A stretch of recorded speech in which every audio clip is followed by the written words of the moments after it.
Xoş gördük, əziz dostlar. Bu günləri vacib bir məsələ haqqında danışmaq istəyirəm ki, Azərbaycan xalqını da, Azərbaycan dövlətini də çox yaxından maraqlandırır. İsrail-İran müharibəsi, Amerika müharibəsindən sonra siz də görürsünüz ki, bu Suriya məsələsində də həmçinin belə idi ki, siz də görürsünüz ki, bugün çox beynəlxalq mətbuatda, İsraildə və əsasən də Türkiyə mətbuatında dolaşan belə bir informasiya var. İrandan sonra İsrail Türkiyə ilə mi vuruşacaq? Müharibə Türkiyə ilə mi başlayacaq? Və yaxud da Amerika NATO'dan Türkiyəni çıxartmaq istəyir, NATO'nu dağıtmaq istəyir ki, yeni müharibəni Türkiyə ilə etsin. Və bu cür türklərin dediyi kimi komplo teorilər.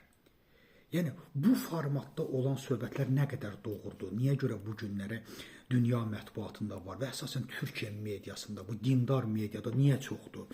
Nədir səhərdən axşama qədər bitməyən İsrail kavqası, İsrail müharibəsi, Türkiyə mi vuruşacaq, kimlənsə vuruşacaq? Baxın dostlar, bu bizim üçün də, Azərbaycan üçün də çox vacib bir məsələdir. Gəlin biz bundan danışaq və Türkiyə ilə İranı müəyyən mənada müqayisə edək. Əvvəla, bütün bu aparılan siyasət, unutmayın ki, bütün bu aparılan siyasət məqsədli aparılır və Türkiyə hədəf kimi göstərilir. Və çox təəssüflər olsun ki, bu elə Türkiyə ictimaiyyəti tərəfindən, Türkiyə rəhbərliyi tərəfindən edilir. Türkiyədə bu günləri kifayət qədər artıq bir avtoritar bir sistem formalaşır və çox təəssüflər olsun ki, kreslo qorumaq üçün və güya özlərini dinin qoruyucu kimi göstərmək üçün özlərinə bir düşmən tapırlar. Xatırlayırsınızsa, bu düşmənçiliyi Iraqı yox etdi. İraq da bütün işini gücünü atmışdı Səddam Hüseyn. İsrailə düşmən olmaq üzərində bir hegemoniya qurmağa çalışırdı və uduzdu. Bu günləri də İranda baş verir. Çünki İranda da bütün diktaturalara xas xüsusiyyət var. Xüsusiyyət ondan ibarətdir ki, sən diktatura, totalitar bir rejim qurduqda ona bir düşmən axtarırsan ki, o düşmənlə öz həyatını saxlayasan. İndiyənə qədər İran 47 ildə 300 milyard dollar pul xərcləyib proksilər üçün. Və bütün öz xalqına bildirib ki, biz ona görə inkişaf etmirik ki, biz Armagedonla müharibə aparırıq, bir qlobal güclə müharibə aparırıq, bizim düşmənimiz var, biz İslamı xilas edirik, biz İmam Zamanı qoruyuruq. Bunun kimi böyük bir nağıllar, amma əsl həqiqətdə isə xalq əziyyət çəkir və xalqa düşmən lazımdırmı? O xalqdan soruşan yoxdur. Sənə düşmən lazımdırmı? Sən niyə bir ölkəni yox etməyə və düşmən seçməyə çalışırsan? Dost ol da, niyə düşmən seçsən? Və bu günləri eyni formatda Türkiyə sanki bunu üstlənir və Türkiyədə də çox təəssüflər olsun, hakimiyyəti və xalqı iqtisadiyyatın çöküşündən, ölkədə olan problemlərdən uzaqlaşdırmaq üçün ona bir düşmən kılıfı uydururlar, İsrail düşmən kılıfı uydururlar və bütün ictimaiyyətə, istər dünya ictimaiyyətinə, istər Amerika ictimaiyyətinə, istərsə də İsrail və Türkiyə ictimaiyyətinin beyninə yeridirlər ki, növbəti hədəf Türkiyədir. Çünki o bizi məhv eləmək istəyir, səhərdən axşama da bütün mətbuat, bütün o ixvançı mətbuat, dinçi mətbuat ancaq İsraili məhv edir. Yeni Şafaq qəzetəsi bildirir ki, o məhv olmalıdır, filan. Eynən İranda gedən hadisələr, eyni İran mətbuatında gedən hadisələr bugün Türkiyədə təkrar olunur. Sənə düşmənmi lazımdır? Adama sual verərlər. Xeyr, sadəcə olaraq ölkə xalqını problemlərdən uzaqlaşdırmaq üçün, iqtisadiyyatının çöküşündən uzaqlaşdırmaq üçün ona nağıl uydurmaq və düşmən axtarmaq lazımdır. Bu günlərdə Türkiyənin tanınmış generallarından biri bildirdi ki, Türkiyədə 35 min IŞİD militanı var. Və xatırlayırsınızsa, İsrail səfirinə hücuma keçildi. Bir 5 gün bundan əvvəl Türkiyədə atəş açıldı səfirliyə. Bu nəyin əsəri idi? Bu nəyin günahı idi? Bunu yaradan səbəb nə idi? Əlbəttə, bunu yaradan səbəb Türkiyədə aparılan, Türkiyə ictimaiyyəti içərisində insanların beyninə yeridilən İsrail lənətliyi, İsrail düşmənçiliyinin ən bariz nümunəsi idi.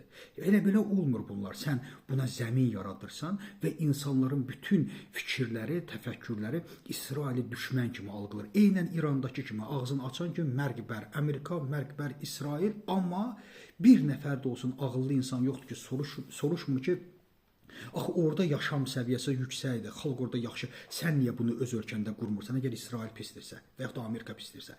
Bu günlərdə Türkiyədə bu hadisə baş verdi və bu Türkiyədə aparılan əlbəttə ki, yanlış siyasətin nəticəsidir ki, türk xalqı düşmənçiliyə öyrədilir. İndi gəlin bir şeyi müqayisə eləyək dostlar. 35 min Türkiyənin içində bunu rəsmi surətdə bildirirlər və inkar yoxdur, IŞİD yaşayır. Bugün Türkiyə ilə İranı bir tutmaq olmaz. İran, bəzi insanlar fikirləşirlər ki, Türkiyə ilə İsrail müharibə edərmi filan filan. Baxın, gəlin müqayisə eləyək. İran Türkiyədən kifayət qədər güclü ölkədir. İranın güclülükləri ilə Türkiyənin güclülükləri hər iki tərəfində zəiflikləri var. İran əvvəla sərvəti olan ölkədir. Türkiyənin hansı sərvəti var? İran coğrafiyası elə bir yerdə yerləşir ki, çox əlverişli bir yerdə yerləşir və kifayət qədər sərvətlərlə doludur. Türkiyədə bu imkanlar yoxdur. İkinci, İran xalqı, İran dini monotondur. Yəni eyni rənglidir. İranda 99% şiə yaşayır və İran mədəniyyəti tamamilə ayrı bir mədəniyyətdir və möhkəm bir mədəniyyətdir. Bu mədəniyyət daxilində az qala 100 illərdir ki, insanlar formalaşıblar və millətlər bir-birinə daha çox yaxındılar. İndi İranda son Fars siyasəti milləti biraz bir-birinə vurdu. Yoxsa o millət dini ilə bərabər həm də eyni mədəniyyətə malikdir. Amma Türkiyədə bu mümkün deyil. Türkiyədə bu günləri bir din yoxdur. Türkiyədə din özü bir neçə yerə parçalanmış və Türkiyə vakfların, Türkiyə cəmaətlərin əsiridir. Və bu gün Türkiyə mətbuatının da bu cəmaətin təbliğatı tutur. İsmail Ağa cəmiyyəti tamamilə ayrı bir şeydir, mənzilçilər tamamilə ayrı bir şeydir, əhalinin 20 milyonu Kürddür, əhalinin 25 milyonundan çoxu şiədir və s. və ilaxır. Və bu günləri sadəcə olaraq biz o formada bunu deyək ki, Türkiyə ordusu güclüdür, Türkiyə ordusunun texnikaları güclüdür. İnanın mənə, baxdıqda ordu çoxluğuna görə İranda da çoxlu ordu var. Əlbəttə, Türkiyə texnologiyası biraz artıqdır ki, bu bizi sevindirir. Amma yuxarı-aşağı bu günləri İran da o kapasitəyə malikdir. İranın da ballistik raketləri var. Türkiyədə ballistik raketlərini bu günləri ortaya qoyub. Amma Türkiyə ümumdaxili məhsulda İrandan qabaqdadır, razıyam. Amma Türkiyəni inandırıram sizi ki, Türkiyənin bu formatda düşmənçiliyi Türkiyəyə baha-başa gələ bilər və Türkiyənin içərdən, daxildən dağıtmaq da asan olar. Bəzi insanlar fikirləşirlər ki, biz də Türkiyəni çox sevirik, amma həqiqətləri bilmək zorundayıq. Bugün dünyada silahın güclü olması, bəzən silahı gözümüzə salırlar, amma unutmayın ki, Rusiya dünyada ikinci yerdədir silah istehsalına görə. Nə edə bildi? 17 milyon kvadrat kilometrlik Rusiya nə günə qalıb? Əlbəttə ki, bugün silah istehsalı ilə məsələ olsaydı, onda Rusiya birinci yerdə olmalıydı. Ona görə də bu günləri, dostlar, ən doğru düzgün siyasət müttəfiqləri çox seçməklə yaranan siyasətdir. Bugün dövlətlər yaşamaq istəyirlərsə müttəfiqlər, güclü müttəfiqlər seçməlidir. Heç kəsi özlərinə düşmən etməməlidirlər. Bu günləri Türkiyə ilə İsrail regionunda kifayət qədər güclü ölkədir və bugün İsrail artıq kifayət qədər geopolitik olaraq önə keçir. Və bugün belə qabağa gedən ölkələrlə dostluq etmək lazımdır. Ona düşmənçilik etmək lazım deyil. Çünki düşmənçilik etdikdə bu İraqın və İranın nümunəsini bizim qarşımıza qoyacaq. Və bu mənada Azərbaycan da öz müharibəsini yalnız və yalnız müttəfiqləri sayəsində uda bildi. Yəni, uzun sözün qısası yenidən təkrar edirəm ki, bugün nə silah gücü, nə iqtisadi güc çox önəmli deyil. Ən vacib, önəmli olan məsələlərdən biri dünya siyasətində müttəfiqlərin çox olması və ciddi müttəfiq siyasətini yürütməkdir. Təşəkkür edirəm.